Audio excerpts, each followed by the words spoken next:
Hi guys, it's Tamara. Thank you so much for coming back to my channel.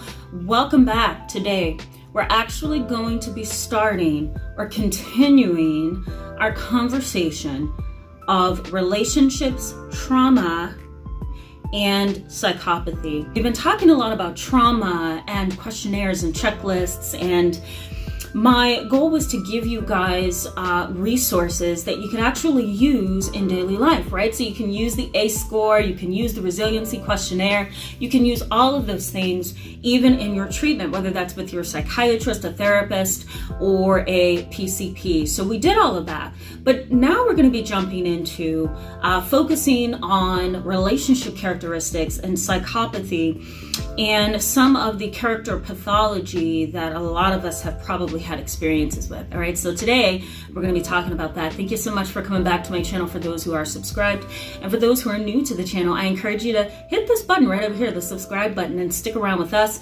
The benefits for you in today's videos: we're going to talk about the HARE Psychopathy Checklist Revised, and we're also going to be talking about psychopathy, and we're going to be delving just a little bit deeper into the symptoms. All right, so in this video we're going to be talking about male psychopathy, because there have been some videos where I've talked more specifically about women and mothers, and I'm going to actually post that video right up here so you can go back and look at it if you missed it. But it's mainly about mothers and females and how psychopathy and sociopathy looks being exhibited and expressed through them. But we're going to focus on males in this video.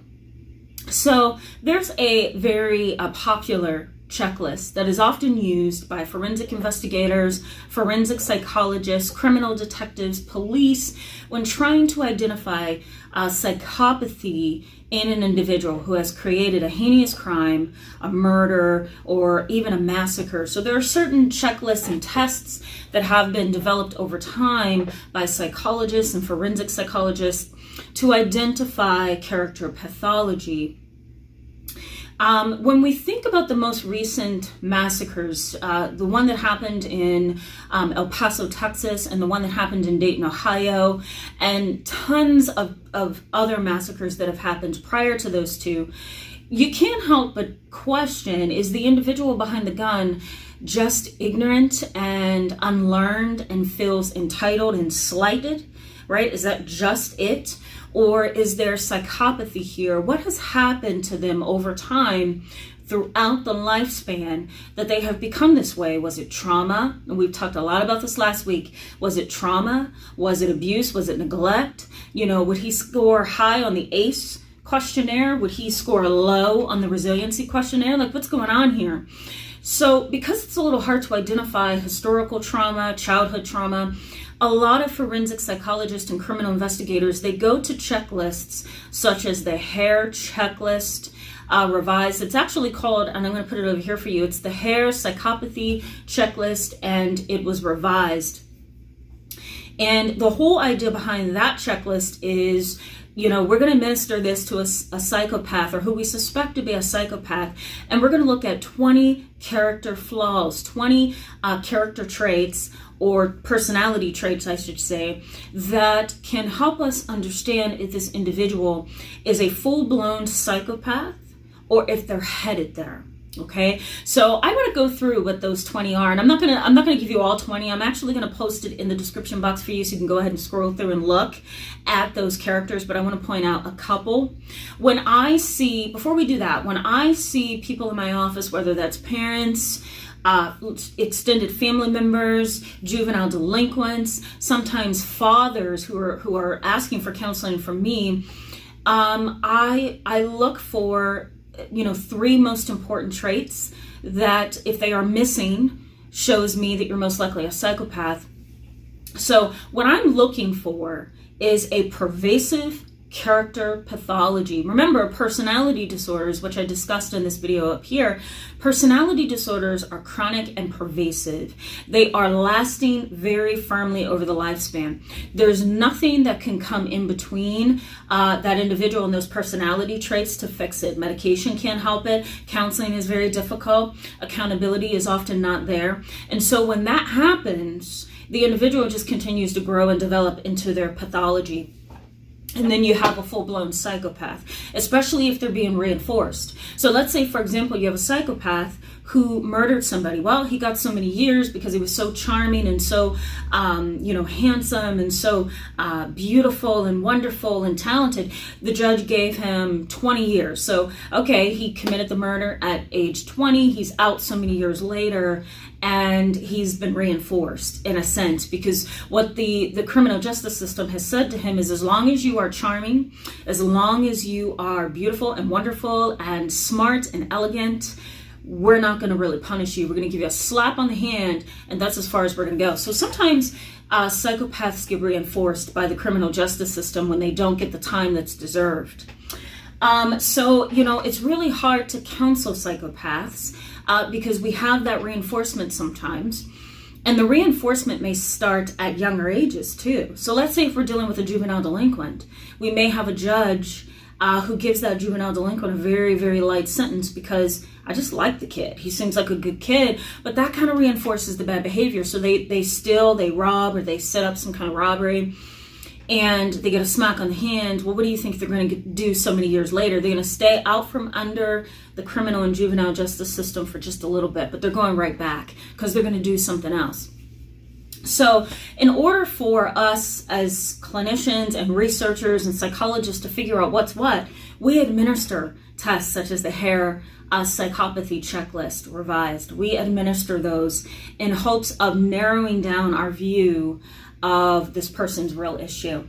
So let's go ahead and talk about the 20. We're not going to talk about all 20. I'm going to highlight a couple. All right. So the first thing is grandiosity. All right. Grandiosity. That's one thing that I look for. Remember, I told you I look for 3 things, and grandiosity is one of them. Grandiosity is the idea that you're a god, that you are wonderful, that you are untouchable, that nothing can bother you, that you can do what you want to do. You're entitled, and you believe, sometimes based on societal reinforcement, that you can do what you want to do and get away with it. So grandiosity is that narcissistic arrogance that says, I can do what I want to do when I do it, and I'm going to be wonderful doing it. Okay. So that's what I look for. The other thing that I look for, and the other thing that's on that checklist, is a lack of remorse and empathy. The inability to take someone else's perspective is a problem. One of the reasons why we have respect in the world, one of the reasons we have compassion in the world, and one of the reasons why we have loving, caring people is because they have empathy, and they have the ability to put themselves in somebody else's shoes. You can perspective take, right? You can look at the person and say, well, if that were me, or like my mother always said growing up, by the grace of God, there go I. So your ability to say, okay, what would it feel like if I were in that person's shoes? That's essential. If you don't have that ability, then your life is going to be hard, and you're going to make it harder for other people. The third thing is no respect for the rights of others, okay? And that is also on the checklist. But this is the third thing I look for, which is an ability to care for the rights of others. Anytime you have an inability to care for the rights of others, you're entitled, and you're going to push the boundaries of people who deserve your respect.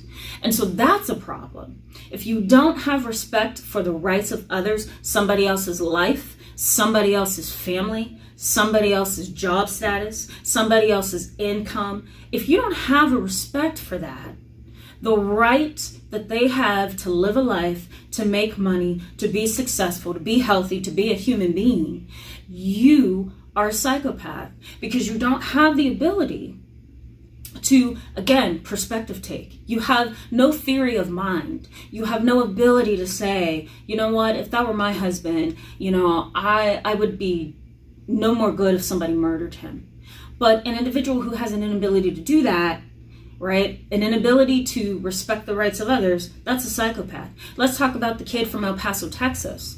Does he have psychopathic traits? Most definitely. Most definitely. And one of the reasons why is because he had no respect for the rights of the people who were shopping at the Walmart in El Paso, Texas. He had no ability to pause and say, wait a minute, I know I have a president that is saying all of these things. I know that I'm a part of a supremacist mindset. I know that I feel that I have the right to do what I'm about to do.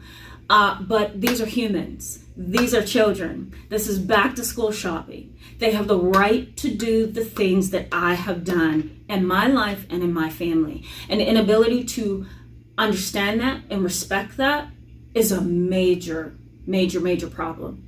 All right, so that's number 3 for me, and that is also part of the checklist, okay? The next one is a need for stimulation. Psychopaths need to be stimulated emotionally, psychologically, physically. That's why there's a lot of sexual promiscuity with psychopaths, because they want that stimulation. They need it. It's like a drug.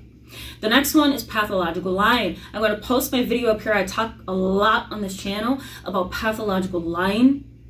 It has impacted me over the years with people I've known that are close to me, and it's also impacted many of my clients. Okay, so pathological lying. The next one is cunning, evil, manipulativeness. Okay, so the person is manipulative, they are cunning, and they are evil. They don't think like we do. So let's say, for example, you have a psychopath in your family, or you have a psychopathic coworker. You're having a normal daily conversation with them about something in your life. Your mindset is focused on, I'm sitting here and I'm meeting with my coworker or my family member. We're talking, we're kind of sharing experiences, we're kind of catching up with each other and just talking. That may be your mindset. But the cunning, evil, manipulative psychopath is thinking of how to use you, thinking of where your weaknesses are, thinking of how to get around you, how to get over on you. They're thinking of how to manipulate you and hurt you, right? How to feed their own needs for stimulation and admiration and all of that. So you're on 2 different mind paths, okay? You're on this path, they're on that path. And so that's why psychopaths are dangerous, because while we're going on about our typical life, trying to understand things, they're over here thinking of how to destroy you or use you or manipulate you. And so, being evil, cunning, and manipulative, that's a huge sign that you're a psychopath, okay? So the next one is a shallow affect. Affect is a clinical or psychological term that explains what the person's face looked like. I think we all have a resting facial expression. Mine tends to always be either tired or friendly. People have told me, you either look friendly or tired. It's either one. Unless you don't like somebody, then you look completely angry or annoyed, right? So that's my resting face. You may have another type of resting face, which may mean, world, don't bother me, or I'm going to have to get back with you. Okay, so we all have like a resting facial expression.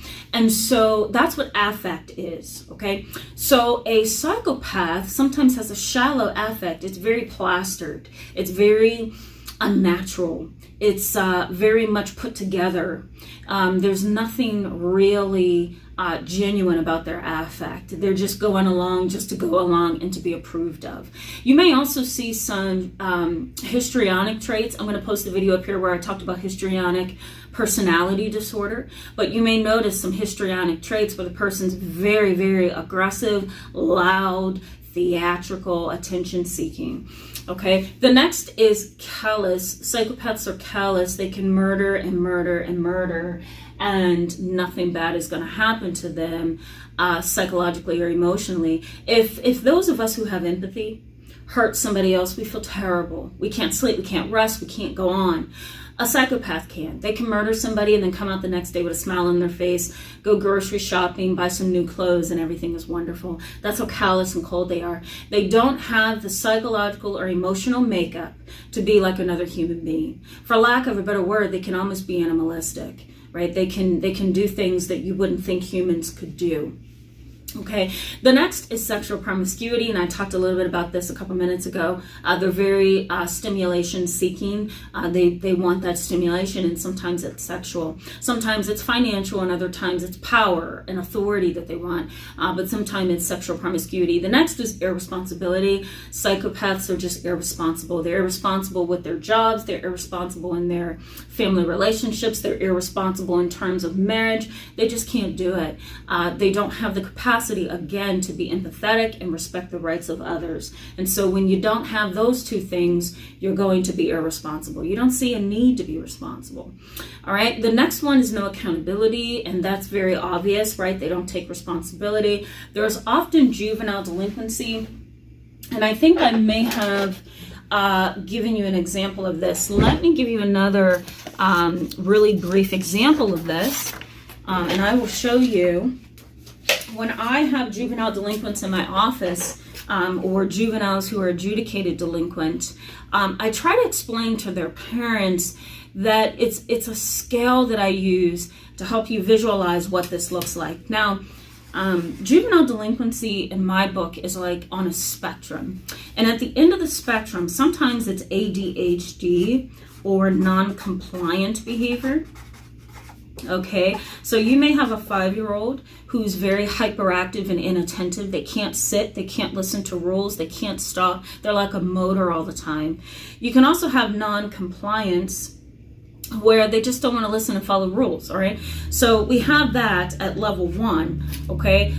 If it's pervasive and chronic and long-standing and they're doing bad in school or they're doing bad in the community or at home because they're so hyperactive and non-compliant, that's often the start of it. Now, if there's no proper treatment or medication management, then we're bouncing up to level 2, which is oppositional. Okay, and I'm going to show you how this looks. Oppositional defiance. Okay, and that's oppositional defiant disorder. And that's basically a disordered personality. It's not, this kid is just being rebellious. It's this kid has a particular way that they think and they operate based on that skewed perception. And so that's oppositional defiant disorder. If that's not taken care of, then we're going to bounce up to conduct disorder. And those are the kids who set fires. Those are the kids who harm animals. Those are the kids who rape or molest. Those are the kids who have no respect for the rights of others. They engage in robberies and burglaries. They have weapons. They do drugs, right? If that's not taken care of, then we're going to bounce up to antisocial personality or a sociopath. Okay, so this is the scale that I use with families. I don't know if you can see that clearly, but the scale starts at 1, and that's the ADHD, that's the non-compliance, and then we bounce up to oppositional defiance. I hope that's not upside down. And then we bounce up to oppositional defiant disorder, we bounce up to conduct disorder, and it continues to go on. And without treatment, then we're headed down the road to sociopathy.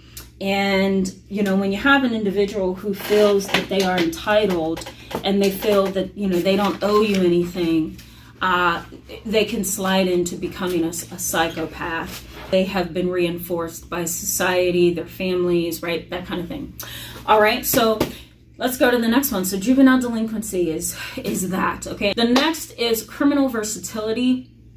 And basically, I think what that means, I'm not all too clear on that. I will put the description of that in the box below.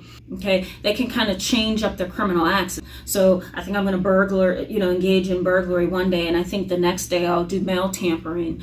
Okay, the next one is lack of realistic goals. I don't know if you guys remember in the video that I did last Wednesday on childhood trauma and its impact on adults, but I put in there that one of the resiliency questionnaire questions was asking about being able to set realistic goals. Can you set realistic and firm goals? And if you cannot, then we have a problem. You're not going to be able to set realistic goals and get things accomplished, and that's a problem. All right, the next is early behavioral problems. Remember I told you ADHD non-compliance, that starts at the very beginning and then it goes up if you don't get treatment.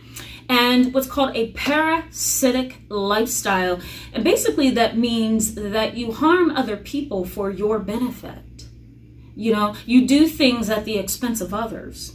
And so you're reckless and abusive, and you're negativistic and just unhuman in how you relate. So for the sake of length in this video, guys, we're going to wrap it up here, and I'm going to continue to talk about this. We will talk about what a male psychopath looks like, and I want you guys to be able to identify some of these traits in coworkers, family members, friends, and other people that you have had close relationships with. Okay, so thank you so much for being in this very long video with me today. I hope it was comprehensive and helpful, and I'm hoping that in Wednesday's video, I'll be able to give you guys a little bit more that you can actually do. I love giving you questionnaires. I love like giving you homework and things like that. So let me know if this is helpful, and I will continue to do that. So I will see you guys on Wednesday. Thanks again for watching. I'll see you soon. Bye-bye.